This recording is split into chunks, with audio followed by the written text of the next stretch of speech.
Assalamualaikum warahmatullahi wabarakatuh. Selamat pagi dan salam sejahtera bagi kita semua. Om Swastiastu, Namo Buddhaya, salam kebajikan. Salam bahagia Bapak Ibu guru hebat. Bagaimana kabarnya hari ini? Semoga Bapak Ibu guru hebat selalu diberikan rahmat dari Tuhan Yang Maha Esa. Amin. Jumpa lagi dengan saya Melisa Wahyudayati dari Angkatan 7 JGB Kabupaten Tulungagung. Yang di sini saya akan memaparkan tentang kesimpulan dan refleksi pemikiran Ki Hajar Dewantara modul 1.1 koneksi antar materi. Ki Hajar Dewantara dikenal sebagai Bapak Pendidikan Nasional, telah meletakkan beberapa konsepsi sebagai dasar pendidikan nasional.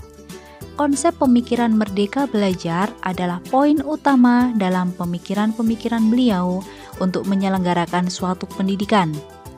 Pendidikan dan pengajaran tidaklah sama. Pengajaran adalah bagian dari pendidikan. Pengajaran adalah proses pendidikan dalam memberi ilmu untuk kecakapan hidup anak secara lahir dan batin.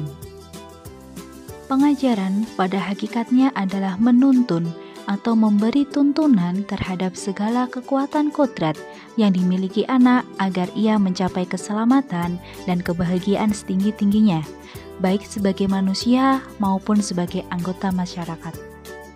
Pendidikan menciptakan ruang bagi murid untuk bertumbuh secara utuh agar memuliakan dirinya dan orang lain serta menjadi mandiri.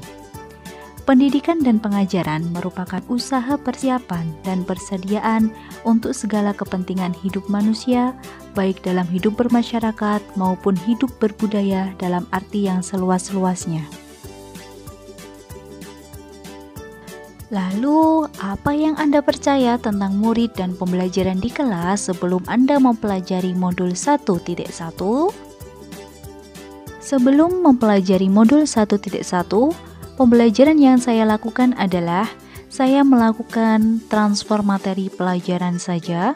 Selain itu, hanya melihat nilai dari aspek kognitif saja, dan ketuntasan dalam penyampaian materi lebih penting daripada memahami karakteristik murid. Untuk berikutnya, murid hanya sebagai objek pembelajaran. Pembelajaran berpusat pada guru atau yang dinamakan dengan teacher center. Selanjutnya, jika nilai murid sudah mencapai KKM, dianggap pembelajaran sudah berhasil. Selanjutnya, hanya meminta siswa untuk menghafalkan materi pembelajaran dan tidak memperdulikan apakah siswa sudah benar-benar paham atas materi yang telah diajarkan, dan sering merasa mengeluh jika banyak siswa yang tidak tuntas setelah melakukan evaluasi. Karena pada dasarnya kurikulum berlaku karena juga diminta dan diharapkan siswa banyak yang di atas nilai KKM tersebut. Lalu, apa yang berubah dari pemikiran atau perilaku Anda setelah mempelajari modul ini? Setelah saya mempelajari modul 1.1 tentang pemikiran Ki Hajar Dewantara, saya menyadari bahwa apa yang saya pikirkan dan saya lakukan selama ini ternyata belum tepat. Setelah mempelajari modul 1.1, saya menyadari bahwa seharusnya saya melakukan proses pembelajaran secara menyeluruh, yang dimana di dalam aspek pembelajaran memuat tentang kognitif, budaya, sosial, afektif, psikomotor, dan spiritual.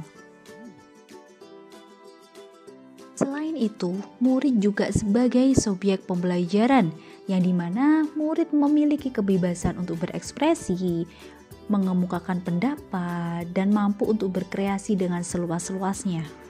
Selain itu, guru juga sebagai fasilitator pembelajaran, yang dimana guru bertugas untuk memfasilitasi pembelajaran yang berlangsung pada diri peserta didik, sehingga mereka memperoleh pengalaman belajar yang nyata dan otentik. Dengan memfasilitasi pembelajaran, berarti guru berusaha mengajak dan membawa seluruh peserta didik yang ada di kelasnya untuk berpartisipasi. Guru juga harus ikhlas, penuh kesabaran dengan segala ketulusan hati dalam membimbing anak.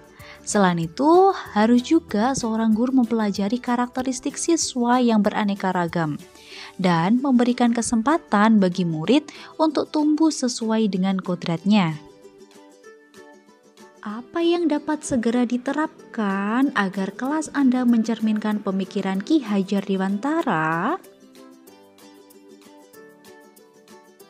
Yang dapat saya terapkan dalam pembelajaran di kelas antara lain, yang pertama yaitu merancang pembelajaran yang interaktif dan menyenangkan dengan melibatkan murid sesuai metode student center. Yang kedua, dengan menerapkan pembelajaran abad 21 yang dimana menekankan pada berpikir kritis, kreatif, komunikasi, dan kolaborasi. Dan sehingga mampu untuk memerdekakan anak. Dan yang ketiga, pembelajaran tidak lagi menuntut akan tetapi menuntun bagi peserta didik. Yang keempat, mengenali karakter dan latar belakang murid dengan menjalin komunikasi yang baik. Semoga video ini menginspirasi Bapak Ibu Guru pejuang pendidikan. Salam dan bahagia Bapak Ibu Guru penggerak. Wassalamualaikum warahmatullahi wabarakatuh.